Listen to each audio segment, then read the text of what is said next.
Muy buenos días, estimados colegas a nivel nacional de los que estamos ahorita conectados. Estoy acá también, cuento con la presencia del doctor Rosas, que es jefe de la Unidad de Inteligencia e Información Sanitaria de la sede central de Salud. Quien les habla es el doctor Hugo Villa Becerra, soy médico que integra la Gerencia de Salud Ambiental, Seguridad y Salud en el Trabajo, también de la sede central. Pues bien, el día de hoy vamos nosotros a colaborar en difundir los aspectos básicamente teóricos del síndrome de Guillain-Barré.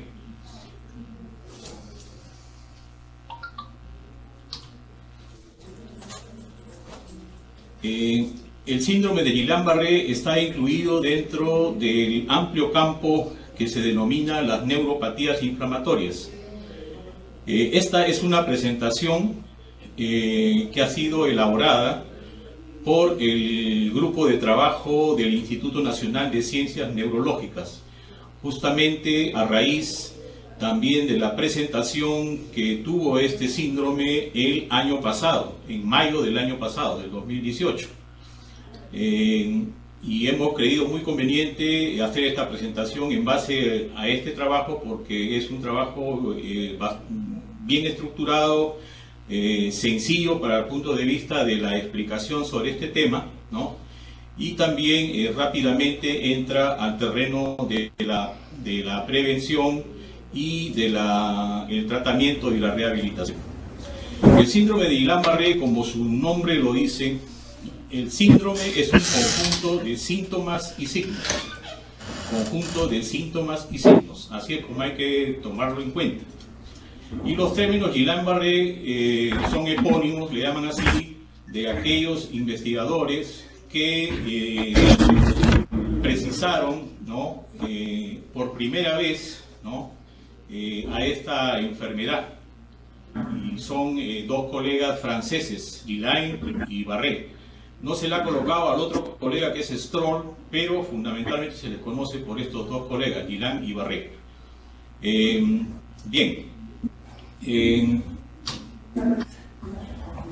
¿Qué es lo que caracteriza básicamente a este síndrome? El síndrome de Guillain-Barré está incluido dentro de aquellas enfermedades en las que el sistema inmune daña las estructuras que constituyen el sistema nervioso periférico. ¿Qué significa esto?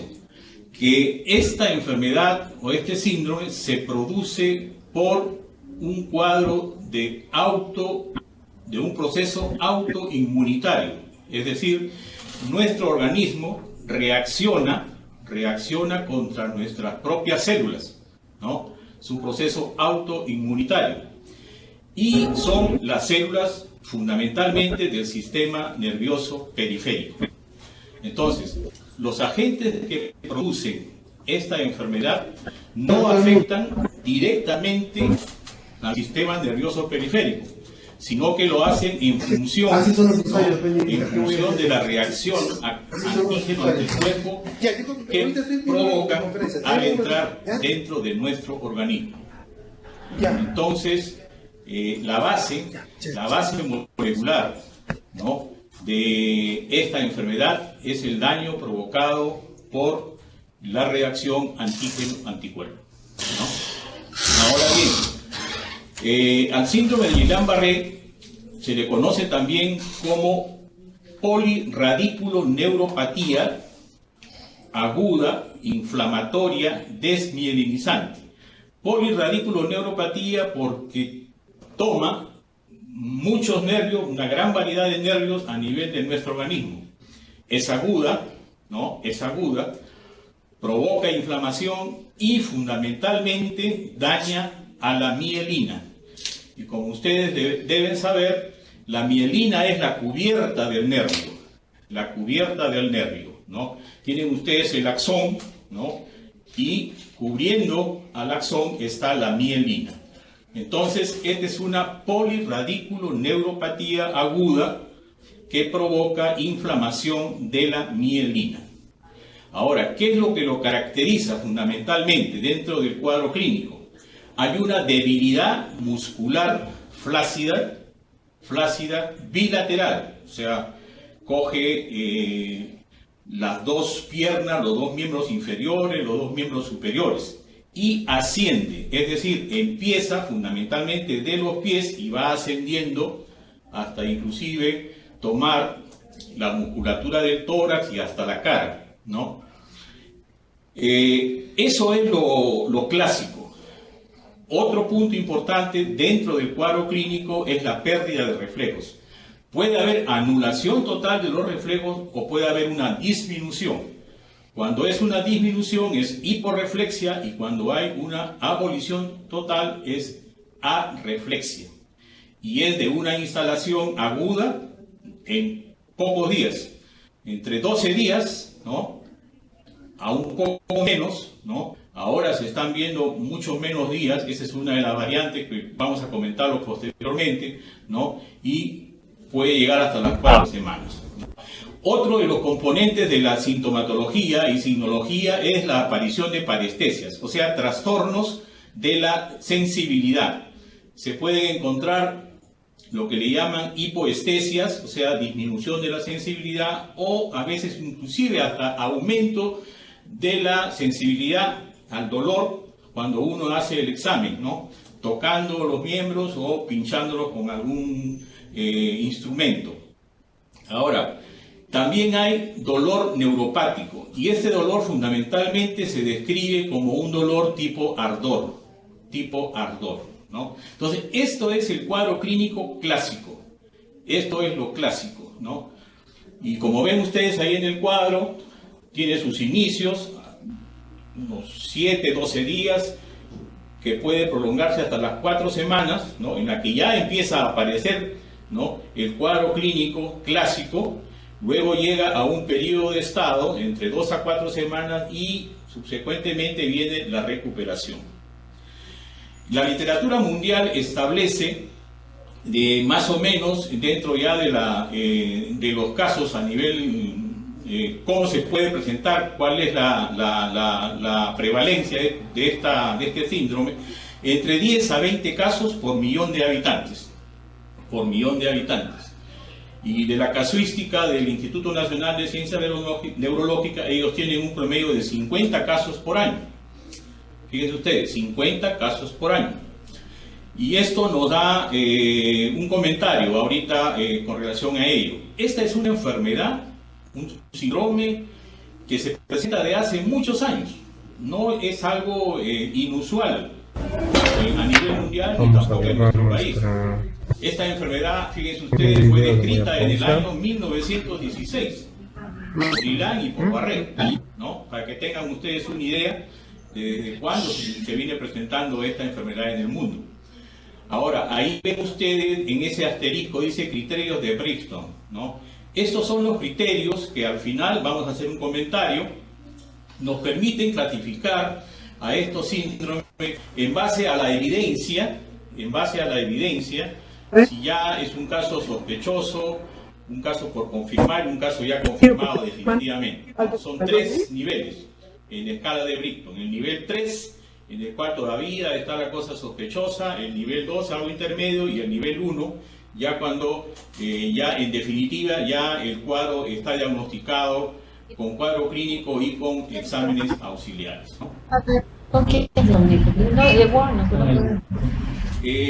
Buen día. Este síndrome tiene, buen día, disculpe, hemos mencionado ya al comienzo, un cuadro clásico, se le llaman las formas habituales, ¿no? Típicamente la sintomatología y la signología asciende dentro del organismo, se empieza por los pies, no se visualiza nada, va ascendiendo dentro de nuestro cuerpo, ¿no? Se inicia con debilidad en miembros inferiores, es lo más frecuente, pero también hay las formas descendentes que se inician con una parálisis facial, ambas indicadas, por eso es que ven ustedes ahí el término de diplejía facial, pero esto es lo menos frecuente, Entonces, grábense bien, el síndrome de Guillain-Barré típico es el ascendente, ¿no? No se visualiza nada, ascendente. Y estamos viendo, tanto el año pasado como se vio en Trujillo, y ahora también están diagnosticándose variedades descendentes. Ahora, ¿cuáles son las variantes de este síndrome? En primer lugar, tienen ustedes ahí bien resaltado la neuropatía axonal motora. Les manifesté en anteriores presentación de que fundamentalmente el daño de la reacción antígeno-anticuerpo es sobre la mielina, ¿no? O sea, que rodea al axón. Pero en este caso, una de las variantes es que no se daña la mielina fundamentalmente, casi nada, sino lo que se daña es el axón, que está dentro del nervio, ¿no? Entonces, por eso que se le llama neuropatía axonal motora. ¿Y cómo se llega a estos diagnósticos? Con las pruebas de electromiografía y velocidad de conducción nerviosa, que es lo que se ha hecho en su momento. Por lo tanto, cuando se hicieron los diagnósticos, en el caso de Trujillo, se encontraron hasta 10 o 12 casos de neuropatía axonal motora. No se encontró la variante desmielinizante, que es la clásica. Después tenemos la neuropatía motora y sensitiva axonal, dos variantes, tanto motor como sensitiva. Tienen ustedes luego el síndrome de Miller-Fisher, que esto básicamente es cuando se alteran los pares craneales de la cara, ¿no? De la cara, del cuello,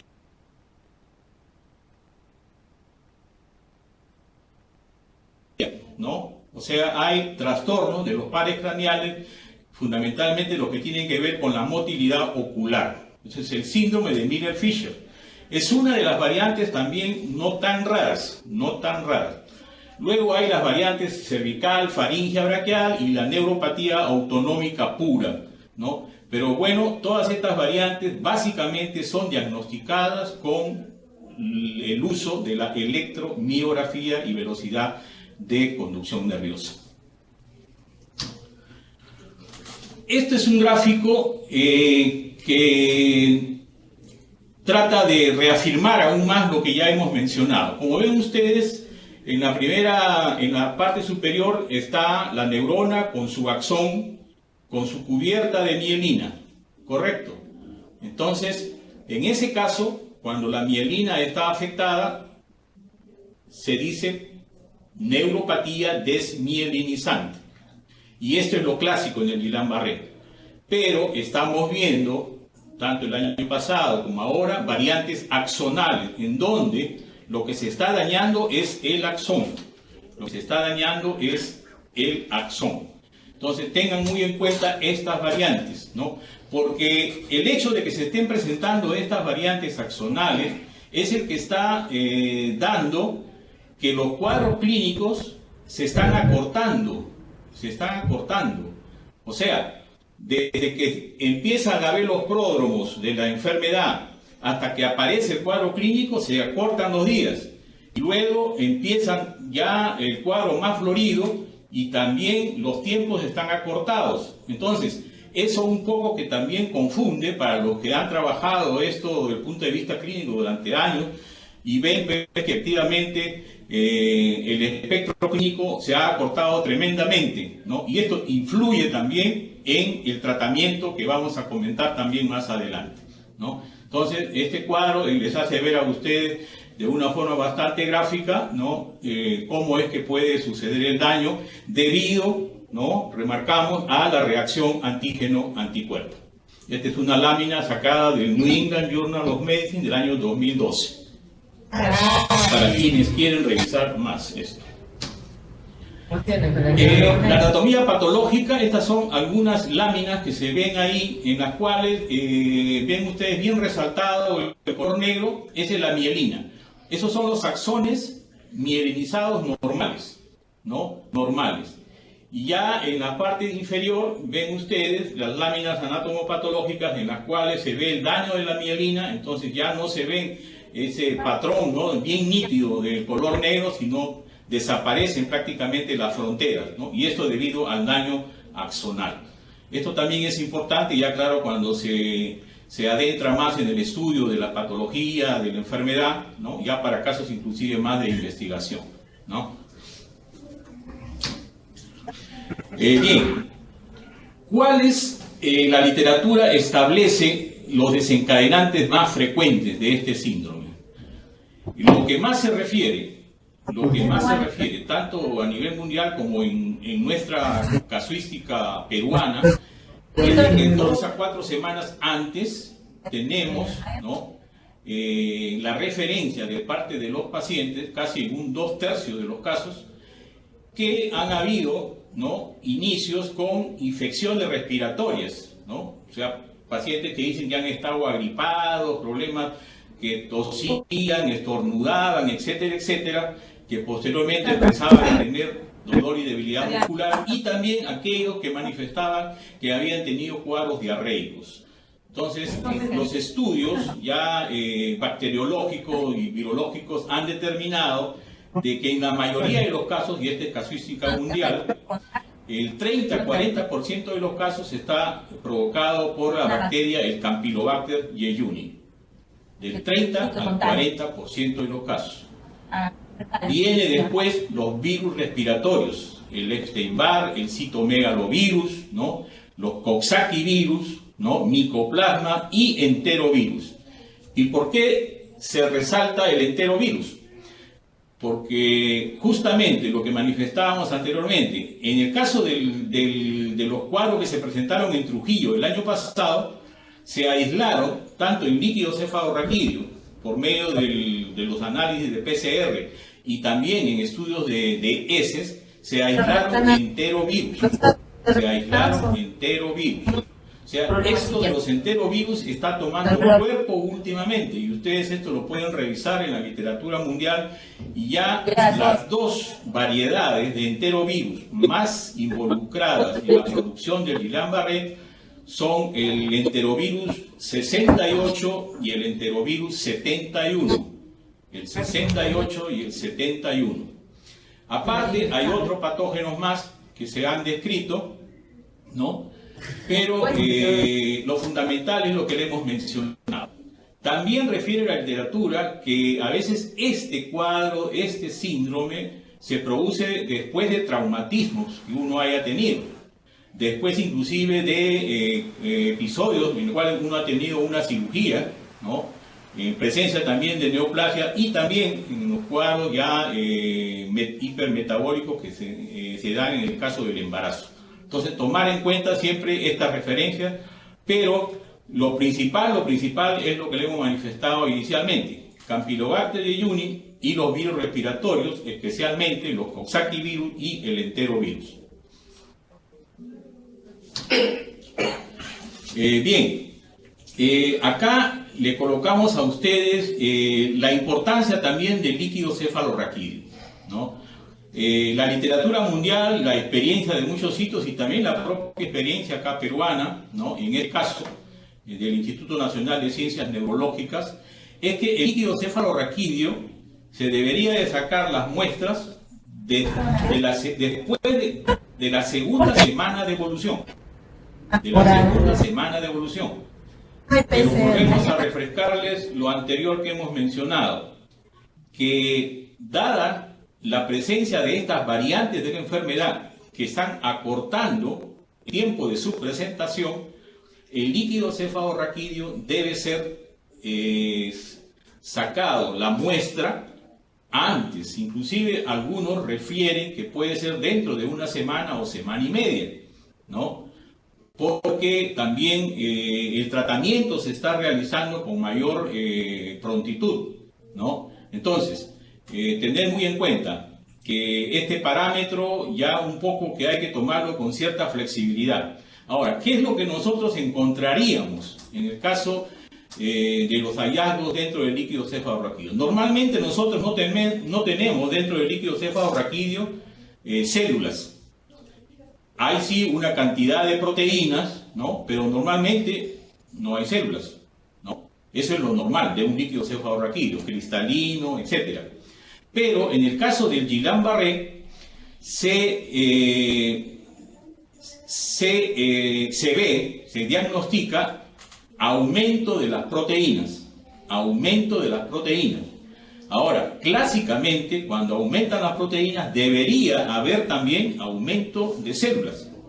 Pero esto no sucede. Entonces, en el Guillain-Barré hay aumento de proteínas, ¿no? Hay una hiperproteinorraquia, ¿no? Y hay una ausencia o disminución de células. O sea, hay una hipocelularidad.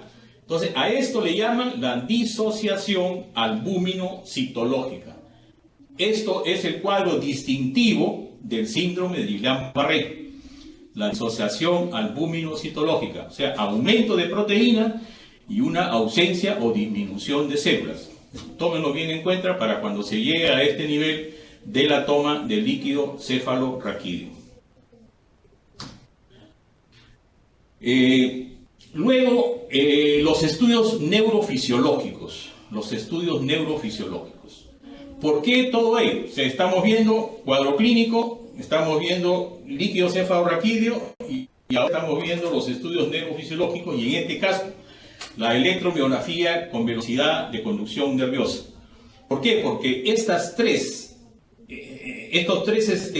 soportes son los que nos van a permitir clasificar a estos síndromes de Guillain-Barré en los criterios de Brixton, anteriormente mencionado. Nivel 3, nivel 2 y nivel 1. Entonces, para el caso de la electromiografía, lo que se describe fundamentalmente, y ustedes lo ven ahí, formas desmineralizantes clásicas, que es el clásico Guillain-Barré, hay una disminución de la velocidad de conducción. ¿Por qué? A grandes rasgos decirle de que la mielina, la cubierta de mielina de los nervios, es lo que hace que el impulso nervioso avance. Si no hubiera mielina, el impulso nervioso sería muy débil o casi no se produce.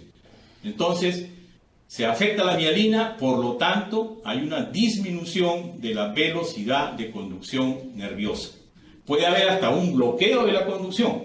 Y ya los otros términos que ven ustedes ahí, latencias distales, latencias largas, onda F, reflejo H, dispersión temporal, ya son algo mucho más elaborados para los que ya son más especialistas en el tema de neurofisiología, pero vale de todas maneras hacerles recordar, ¿no?, que dentro del cuadro neurofisiológico lo que se ve en las formas desmineralizantes clásicas, ¿no? Ahora, las formas axonales, que es lo que nosotros estamos viendo acá, ¿no? Ahí, como el axón, fundamentalmente, el axón tiene que ver con el potencial de acción y la motilidad, ¿no?, del impulso nervioso. Ahí lo que se va a ver en las formas axonales es la amplitud y la duración de los potenciales, que van a estar disminuidas. ¿Por qué? Porque va a haber una pérdida de axones. Este es lo fundamental, ¿no? No es tanto la disminución de la velocidad de conducción, sino la amplitud de los potenciales, ¿no? Entonces ya estas son dos diferencias importantes, ¿no?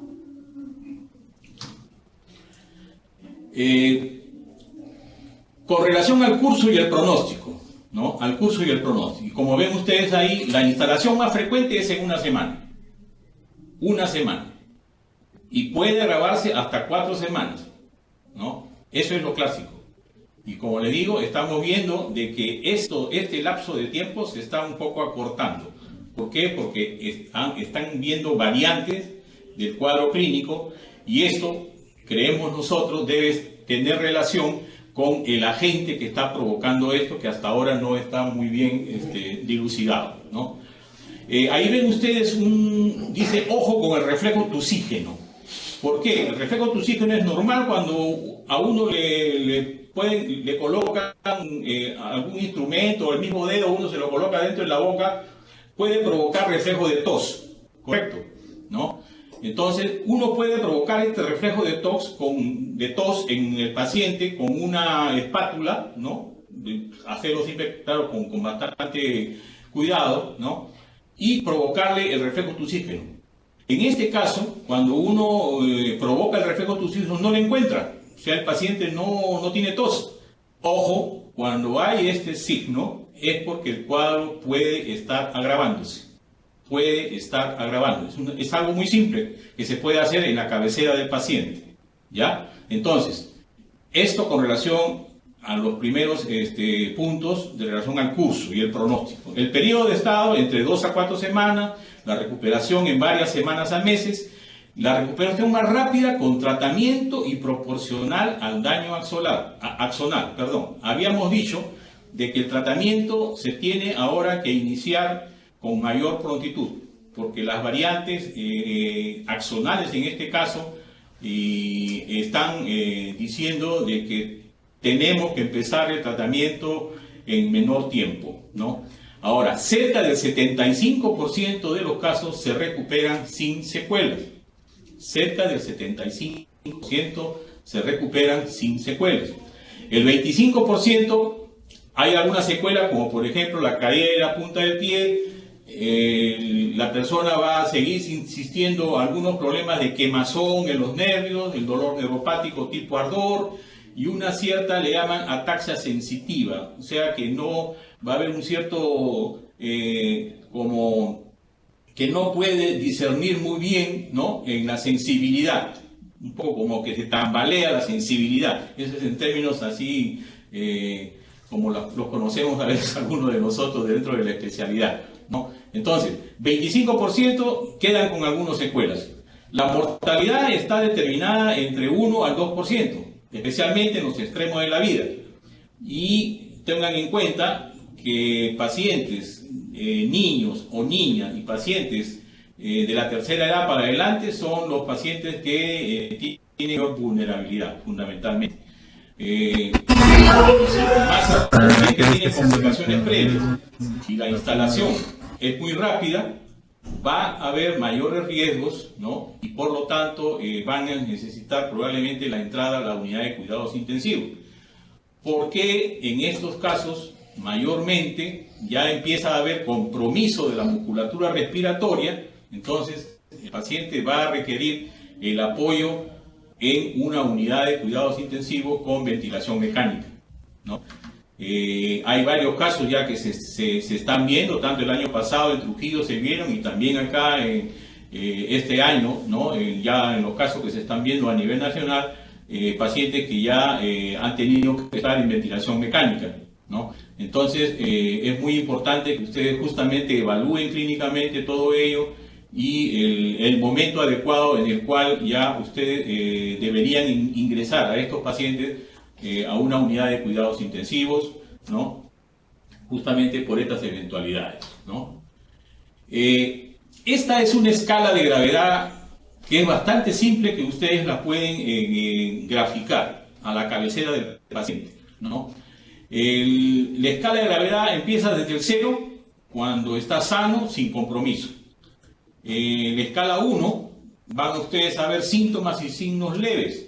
Dentro de ellos van a ver de que el paciente puede andar o correr y todavía puede ocuparse de su cuidado personal, pero con cierta dificultad, ya lavarse la cara, las manos, lavarse los dientes, etc., ¿no?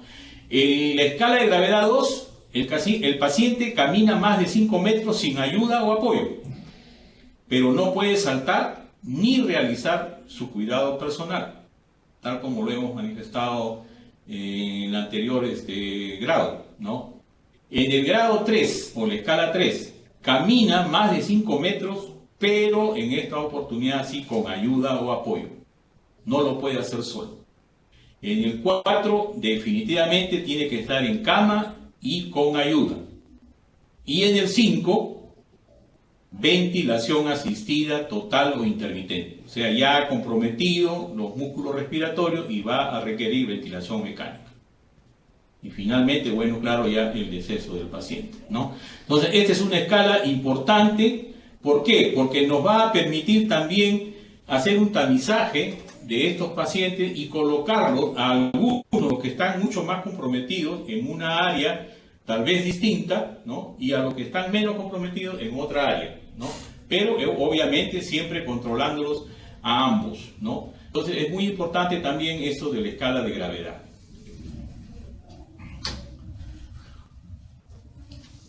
Banderas rojas. ¿Por qué se coloca esto de banderas rojas? En primer lugar, ven ustedes ahí, el nivel sensitivo está bien resaltado. ¿Por qué? Los médicos, por ejemplo, y en este caso, claro, de especialidad neurológica, cuando hacen el examen neurológico, uno siempre explora la sensibilidad, o sea, el dolor, básicamente el dolor.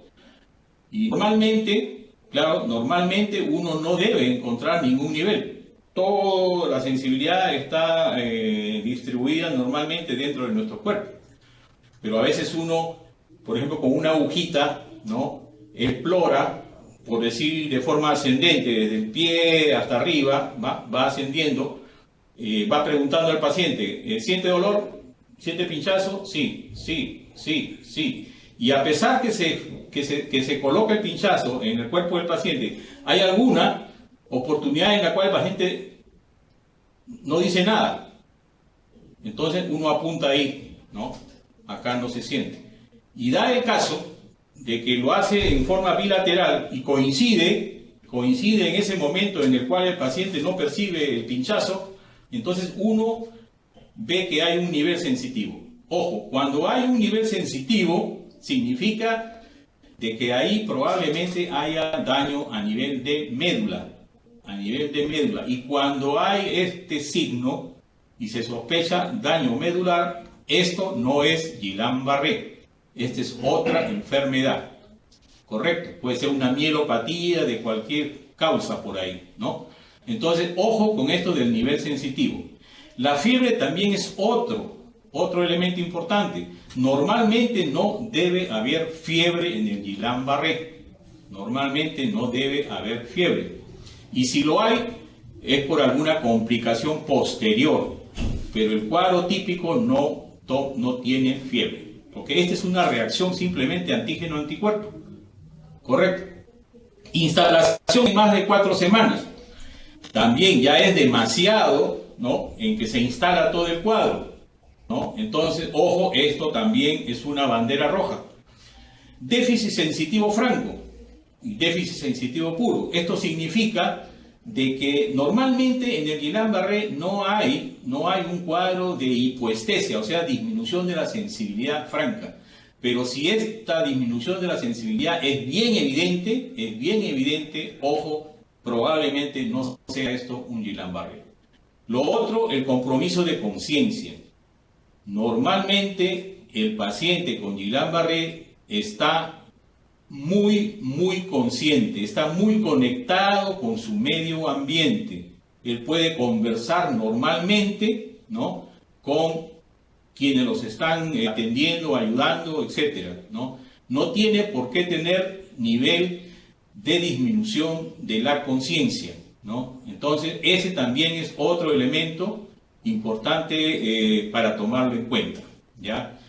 Se coloca ahí, por ejemplo, estos ejemplos, se colocan estos ejemplos del caso de botulismo, de miastenia, de la polio, de la difteria neuropática tóxica. En estos casos, claro, aparte ya del cuadro clínico que tiene cada uno de ellos, se describe también la presencia de más de 50 células en líquido cefalorraquídeo. En cualquiera de ellos, y también en las mielopatías, pueden haber más de 50 células en líquido cefalorraquídeo. Y recordarán que el cuadro clásico en líquido cefalorraquídeo es de que se encuentre un aumento de las proteínas y una disminución de las células. Por eso es que hay la disociación albúmino-citológica. Pero si ustedes, al momento de extraer el líquido y procesarlo, encuentran que hay más de 50 células, esto probablemente también no sea un Guillain-Barré. ¿Correcto? Entonces, estas serían lo que se ha determinado en esta presentación como las banderas rojas, ¿no?, que nos irían descartando este cuadro. Ya en las láminas que vienen vamos a tocar con relación a una aproximación al tratamiento, ¿no?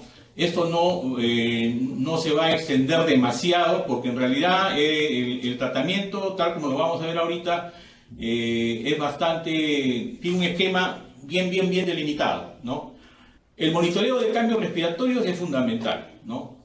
Hay que siempre estar vigilante de ello porque si hay ya dificultad respiratoria, puede ser ya un indicio de que el paciente va a llegar a un déficit ventilatorio y va a requerir la ayuda de ventilador mecánico.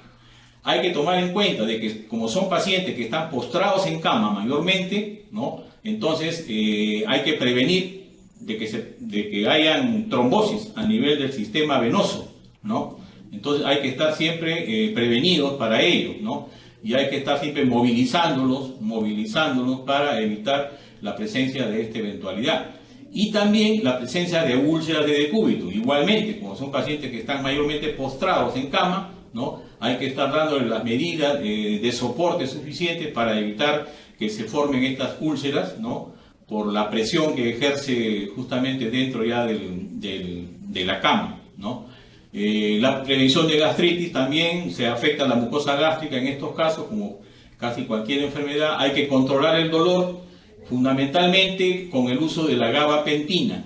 La gabapentina mayormente entra a tallar en estos casos de dolor neuropático. En estos cuadros se encuentra el dolor neuropático. Entonces la gabapentina es por ahí una alternativa. Y se resalta también la importancia de la rehabilitación. La posición adecuada, cambiarlo de posición constantemente, ¿no? La prevención de acortamiento de tendones, especialmente la caída de la punta del pie, claro, porque como paciente que está inmovilizado hay que estar haciendo los ejercicios adecuados para que los tendones sigan teniendo cierto movimiento, ¿no?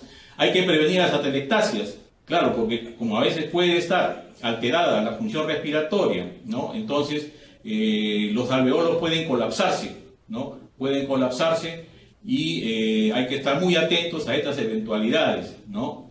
Porque esto va a requerir después probablemente de ventilación y también, ojo, ya que esto se complique con cuadros ya neumónicos, al final puede haber este tipo de complicaciones, ¿no? Entonces, importante estas medidas, ¿no? Y resaltar lo que ya habíamos mencionado.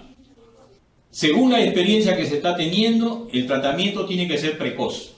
Tiene que ser precoz para evitar el daño axonal secundario y para limitar también el daño axonal primario, ¿no? Entonces, no vamos a esperar hasta que la reacción antígeno-anticuerpo dañe todo el axón, ¿no? Entonces, empezamos de una vez mejor a dar el tratamiento, ¿no? Para evitar el daño axonal primario y también posteriormente ya las secuelas, ¿no? O sea, daño axonal secundario. ¿Qué es lo que se utiliza? Normalmente, y está aceptado a nivel mundial, todos los estudios hechos, ¿no? Tanto en el extranjero como acá también han habido estudios, ¿no? Están los dos, que es el recambio plasmático, la plasmaféresis, o el uso de inmunoglobulinas.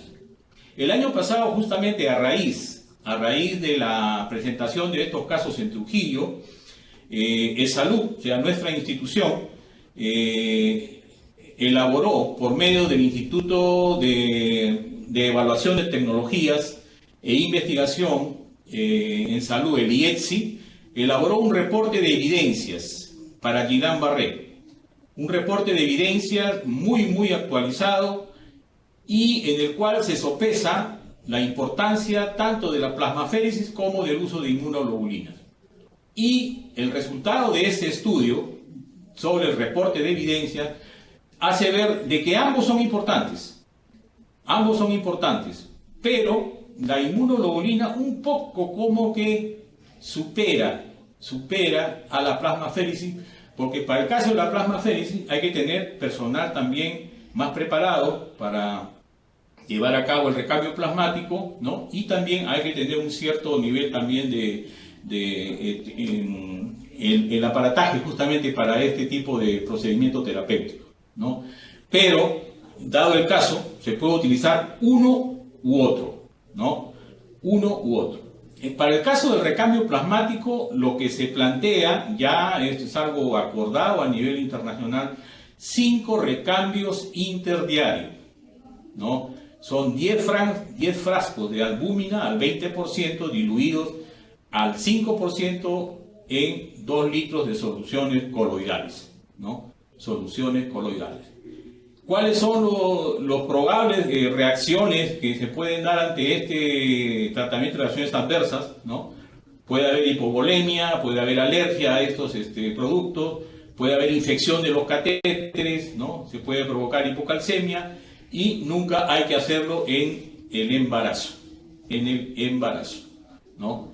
En el caso de las inmunoglobulinas, lo normal es dar 5 sesiones a la dosis de 0.4 gramos por kilogramo de peso por día, por 5 días, ¿no? Esta es la dosis estándar. Hay experiencias peruanas en las cuales se ha colocado 1 gramo por kilogramo por día o 1.5, pero lo recomendado es 0.4 gramos por kilogramo por día. En esta revisión que les digo, que hace el Instituto de Evaluación de Tecnologías en Salud e Investigación, el IESI, se recomienda esta dosis. Que hay que tomar en cuenta también como reacciones adversas, puede haber daño renal, puede haber anafilaxia y secuela de repente por ahí en algún momento, algún germen que puede provocar meningoencefalitis, pero es muy raro.